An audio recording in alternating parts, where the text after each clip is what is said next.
Fuck you. Yes, welcome home. Welcome to Planet Fuck You. This is March 7th, 2013, and I am Mr. Bluntstyle. These are the headlines that you can find right now on planetfuckyou.com. North Korea to U.S. Fuck you. We click on the link here to the story. The link says North Korea gets nuclear in its rhetoric towards U.S. It brings us to a story on Reuters.com. North Korea threatens nuclear strike. UN expands sanctions. North Korea threatened the United States on Thursday with a preemptive nuclear strike, raising the level of rhetoric as the UN Security Council approved new sanctions against the reclusive country. The White House said North Korea's threats would only lead to Pyongyang's further international isolation and declared that the United States was fully capable of defending against any North Korean missile attack. No shit. China's UN ambassador Li Baodong said Beijing wanted to see full implementation of the new Security Council resolution, which tightens financial restrictions on Pyongyang and cracks down its attempts to ship and receive banned cargo. North Korea has accused the United States of using military drills in South Korea as a launch pad for a nuclear war and has scrapped the armistice with Washington that ends hostilities in the 1953 Korean War.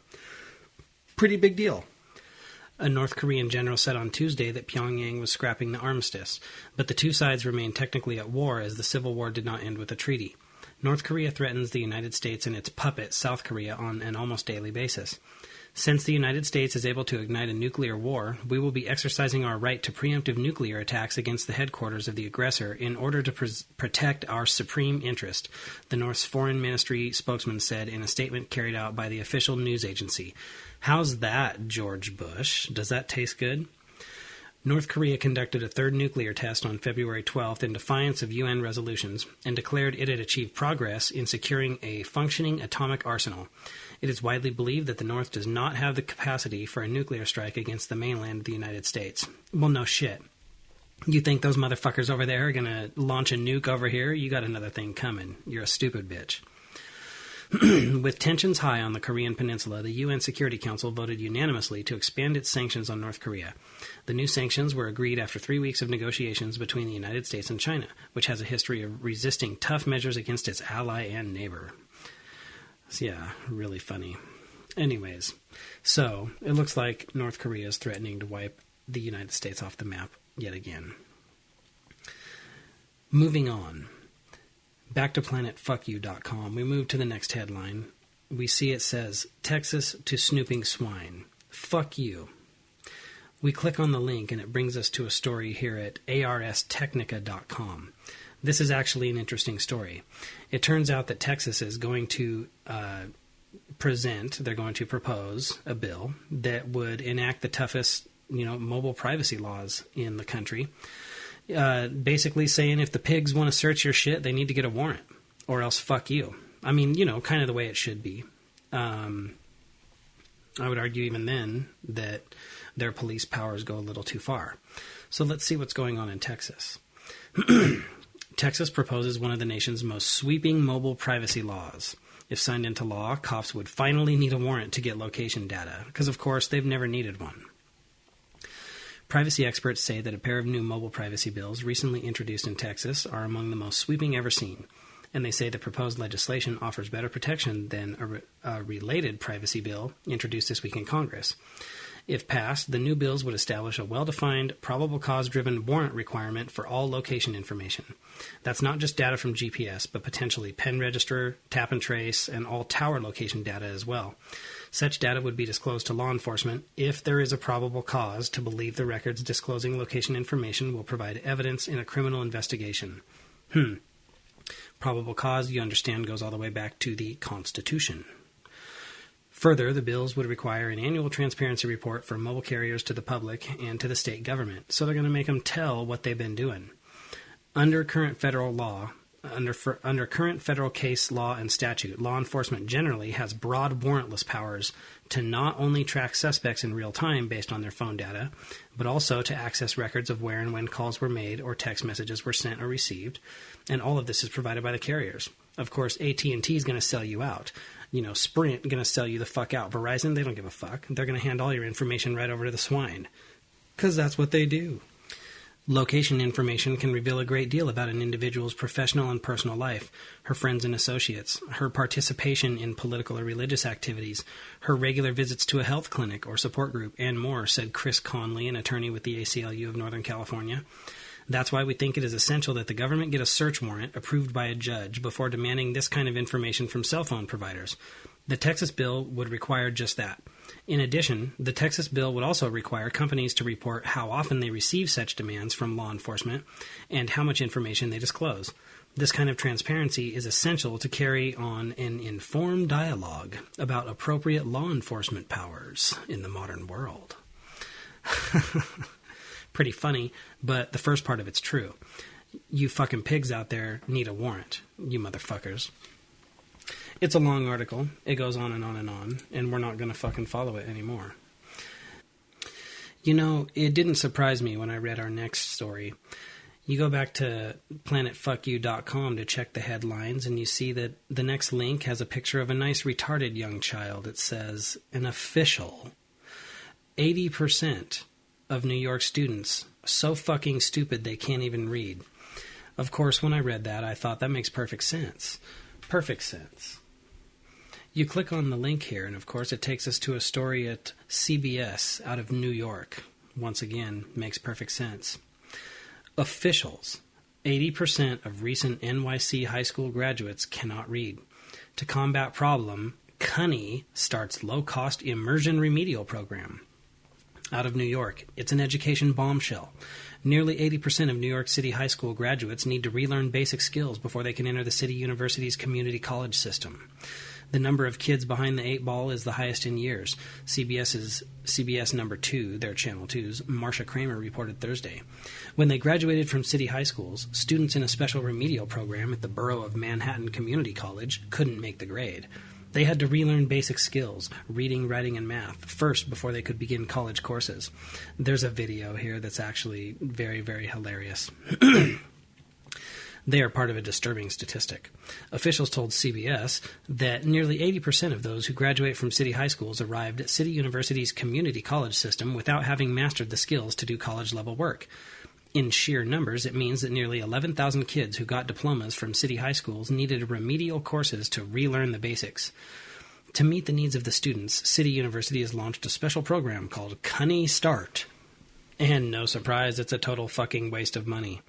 You know, honestly, when are you dipshits going to learn? New York is just garbage. It's totally fucking lost. Most of the people out there who were any good have already fled that fucking place, and it's pretty much just filled with collectivists.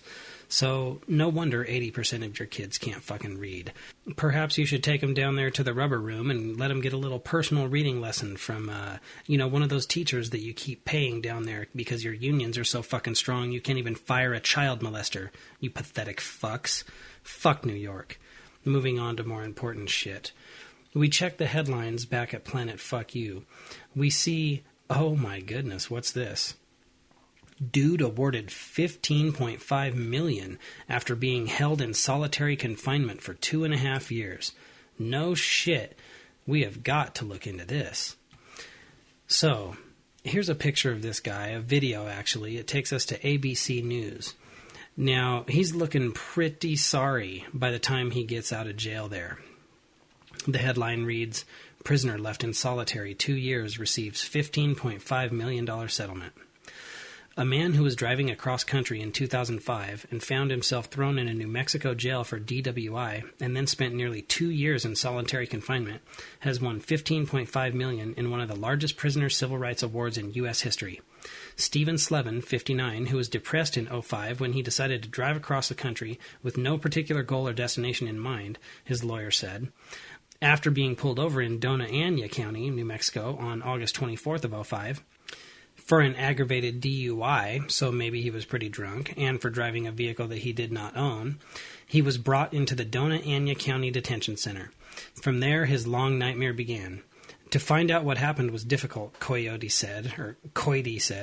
His mental health was so compromised from his time in jail, he had very little memory of his stay there. By piecing together documents and records available from the lockup, Coity said he discovered that after his arrest, Slevin was soon placed in a padded cell in the jail's floor, naked, with only a suicide smock on, as that's what Coity believed was a form of detoxification. The cell was like a horrific version of a drunk tank. Slevin then went into medical observation for weeks. He was placed into an observation cell with its own shower, toilet, and window so he could be observed. From there, they transferred him to solitary confinement, where he would spend the next 22 fucking months. Dona Ana County's policy, Coity said, is to put all prisoners deemed mentally ill into solitary confinement. Jess Williams, the county director of public information, said that's just not true. That's not correct. That's never been the policy, he told ABCnews.com. He was placed in administrative segregation at his request. He did not want to be in the general population. Dona Ana County released a statement in January stating that Slevin was offered an opportunity to join the general population in a cell block with a day room but refused, and the only option was to place him in one of the facility's 28 ad-seg cells. Over the next 3 months in the segregation cell, Slevin was able to write letters, some of which were to his sister, others of which were to what Coity called very polite correspondences asking his jailers for assistance, stating that he needed medical attention, that he couldn't sleep, or that he was starting to have panic attacks. In January of 2006, after 3 months in solitary, he became delirious. He was incapable of writing at that point. You can see he was shaking in his writing. What he needs is to get out of that cell. At that point, he sat back and forth and began rocking. From January 2006 until May of 2007, he just rocked back and forth. Slevin would only get out of his cell at first, a few times every month. After that, there were periods of up to 4 months where he did not leave. Though he was given food and medication during those periods, he was not bathing. He had fungus on his skin, Coity said, and his teeth were rotting. When his prisoner rights case went to trial, Coity said that the defense claimed that Slevin had wanted to be in solitary and that he had the ability to get out whenever he wanted. That was contradicted by guards who testified at the trial. While he was being held, Slevin's DWI case was stalled after a lawyer raised the issue of competency. The case was delayed, Coity said, as medical evaluations were meant to take place. In this county, if a person is dangerous, they want to hold him. That's the political culture of that county. Many counties do this. Williams told ABC News that if Slevin had requested it, he would have been evaluated. He said he wasn't aware if Williams had requested evaluation. On May 8th of 2007, Slevin was released from solitary and sent to the New Mexico Behavioral Health Institute in Las Vegas.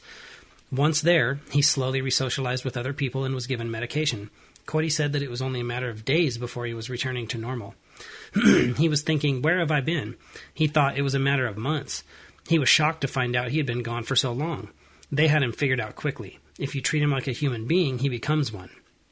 But after 2 weeks, Slevin was sent back to Dona Ana County Jail and was returned to the same solitary cell. He began to deteriorate again. In this period, he had an abscess on a tooth. Without any medical attention, he twisted it back and forth for 8 hours until he was able to rip it out by hand.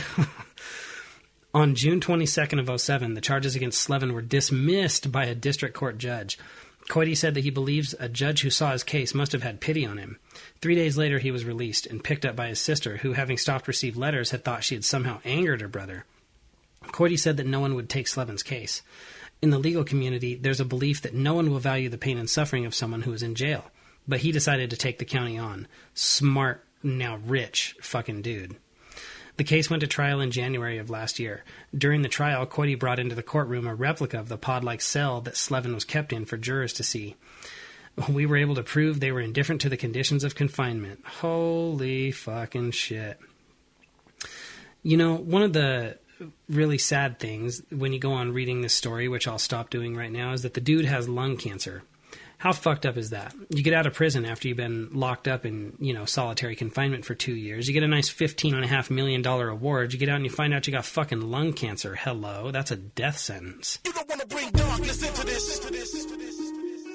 You don't want to bring darkness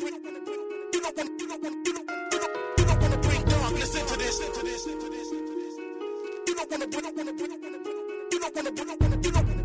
You don't want to bring darkness into this. You don't want to bring darkness into